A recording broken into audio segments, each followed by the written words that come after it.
নমস্কার, শুভ সকাল। আজকে সকালটা ঠাকুর ঘর থেকে শুরু করলাম।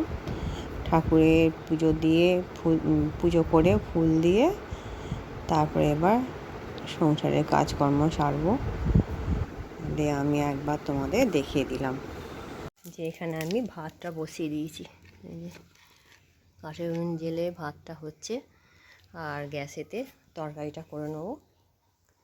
কী তরকারি করি তোমাদের দেখাই, চলো। এই যে মাছ আছে, এটা আগের দিনের মাছ ফ্রিজে রাখা ছিল। পেঁপে দিয়ে আলু দিয়ে মাছ দিয়ে ঝোল করব। আর এটা মাছের ডিম আছে, মাছের ডিমের বড়া করব। তেলটা আমার হয়ে গেছে। এবার এর মধ্যে আমি এই আলু পেঁপে কাটা আছে মাছের ঝোলের, এগুলো আমি হালকা করে ভেজে নেব।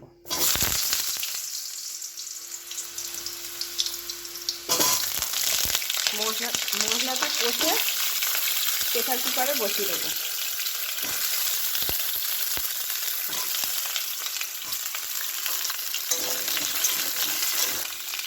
পেঁপেগুলো দিয়ে দেবো এর মধ্যে।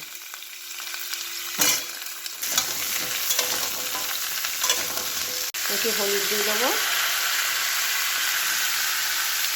একটু নুন দিয়ে দেবো, দিয়ে ভাজবো।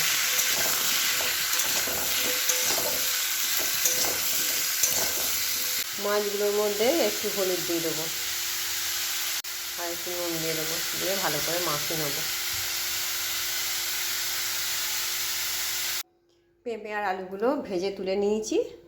এবার কড়ায় আবার অল্প করেই তেল দিয়েছি, কেননা এই গরমে বেশি তেল মশলা দিয়ে রান্না করব না, হালকা করেই করব, কিন্তু এই মাছের ঝোলটা খেতে দারুণ লাগে। তার জন্য তেলের মধ্যে দুটো এলাচ আর একটা তেজপাতা ফাটিয়ে দিয়ে দেবো। একটু পেঁয়াজ রসুন দিয়েই করবো আজকে মাছের ঝোলটা। একটু রসুন দিয়ে দেবো।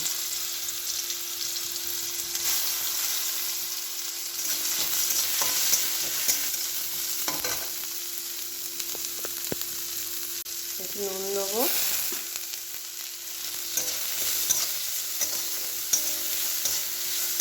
কমিয়ে ভাজবো যাতে নরম হয়ে যায়। এখানে একটু আদা টমেটো পেস্ট করা আছে। পেঁয়াজটা ভাজা ভাজা হলে তারপর মশলা দিয়ে কষবো এর মধ্যে।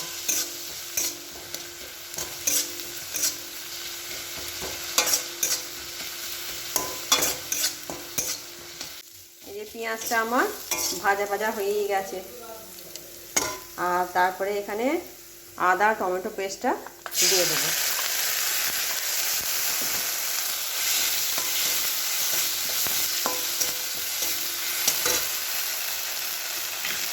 একটু হলুদ গুঁড়ো দেবো, অল্পই দেবো, কেননা আলু আর পেঁপে ভাজার সময় হলুদ দিয়েছি।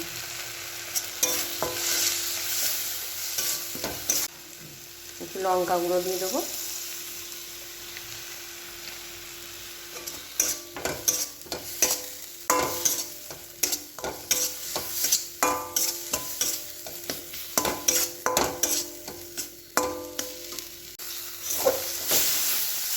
এই যে আমার মশলাটা কষা হয়ে গেছে।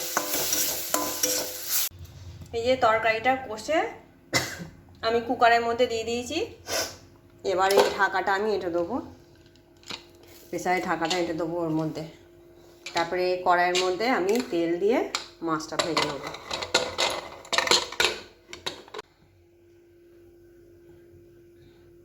এবার এর মধ্যে মাছটা ভাজবো আমি।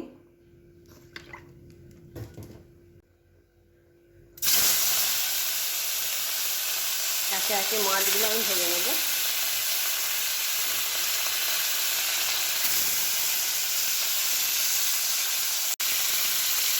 মাছগুলো একে একে ভেজে নিই, তারপরে এটা সিটি করলে মাছগুলো দিয়ে ফুটিয়ে নেব। রোদ ছিল, হঠাৎ করেই আকাশে মেঘ করে এলো, আর যে আকাশ ডাকছে, ওই যে ডাকছে আকাশ। আমি আবার মোটরটা চালিয়ে দিই, জল ভরে নিই একটু, যে কোনো সময় কারেন্ট চলে যাবে। ভাতটাও হয়ে গেছে, নিয়ে চলে আসি হাঁড়িটা। কড়াইয়ে তেল দিয়ে একটা কাঁচা লঙ্কা ফোড়ন দিয়ে প্রেসার কুকারে সেদ্ধ করে রাখা মাছের ঝোলটা এবার আমি ওর মধ্যে দিয়ে দেবো, কড়ার মধ্যে দিয়ে দেবো। দিয়ে যেই একটু ফুটে যাবে আমি ভেজে রাখা মাছগুলো এর মধ্যে দিয়ে খানিকক্ষণ ফোটাবো। তোমরা এইভাবে বানিয়ে খেতে পারো, মানে হালকার উপরে গরমে জন্য হালকা তেল মশলা দিয়ে হলেও কিন্তু খেতে দুর্দান্ত হয়েছিল। আমাদের এইরকম মাছের ঝোল সবাই খুব ভালোবাসে, ওই জন্য মাঝে মাঝেই এরকম মাছের ঝোল বানাই। যে আমার মাছের ঝোল হয়ে গেছে, এবারে আমি বন্ধ করে দেবো। আমাদের তো মাছের ঝোল হলো, আর মায়ের জন্যে নিরামিষ আবার কড়া মেজে আমি করছি শাক ভাজা। কলমি শাক এনেছে দিদি, এগুলো দিয়ে কেটে দিয়েছে। কলমি শাক ভাজা করব, আর এই পটলটা পোস্ত দিয়ে হোক সর্ষে বাটা দিয়ে হোক মায়ের করে দেবো। তারপরে ডাল ভাতে দিয়েছি, ডাল ভাতে দিয়ে খাবে। আমার শাশুড়ি মায়ের শরীর খুব খারাপ, মানে আগেও একবার হয়েছিল, ডাক্তার দেখিয়ে আনা হয়েছিল, দিয়ে একটু ভালো ছিল, দিয়ে আবার এত শরীর খারাপ, উঠতে পারে না, সবসময় শুয়ে শুয়েই থাকে। আবার সেদিনে ছেলেটা ডাক্তার দেখিয়ে নিয়ে এসছে, মানে রেস্টেই আছে শুয়ে বসে। একটু নুন দিয়েছি, সেদ্ধ হোক। এই যে আমার শাশুড়ি মা শুয়ে আছে, শরীর খুব খারাপ। নাতি ডাক্তার দেখাতে নিয়ে গেছিলো, ডাক্তার দেখিয়ে এসে এবার ওষুধ দিয়েছে, মানে ডাক্তার দেখানো মানে প্রচুর টাকার ওষুধ। এই শুয়ে আছে, আমরা বলছি শুয়েই থাকুন। এবার ঠাকুরের এগুলো করে, ঠাকুরের পাটঝাটগুলো জোগাড়গুলো করে। এবার আমরা কিছু বলিনি যে না, যতটুকুন পারবেন করবেন, না পারলে না করবেন। দিয়ে শুয়ে আছে। একটু কি বলবো, বয়স হয়েছে। এই যে আমি ভাত নিয়ে চলে এসেছি, মাছের ঝোল, ডাল ভাতে কলমি শাক ভাজা আর মাছের ডিমের বড়া, আর আছে প্লেন ভাত। তোমাদের দেখলেই সিম্পল খাওয়া দাওয়া। আর কি বলবো, তোমরা আমার চ্যানেলটি সাবস্ক্রাইব করবে, লাইক করবে, কমেন্ট করবে। দেখা হচ্ছে পরের ভিডিওতে। আজকের মতন টাটা।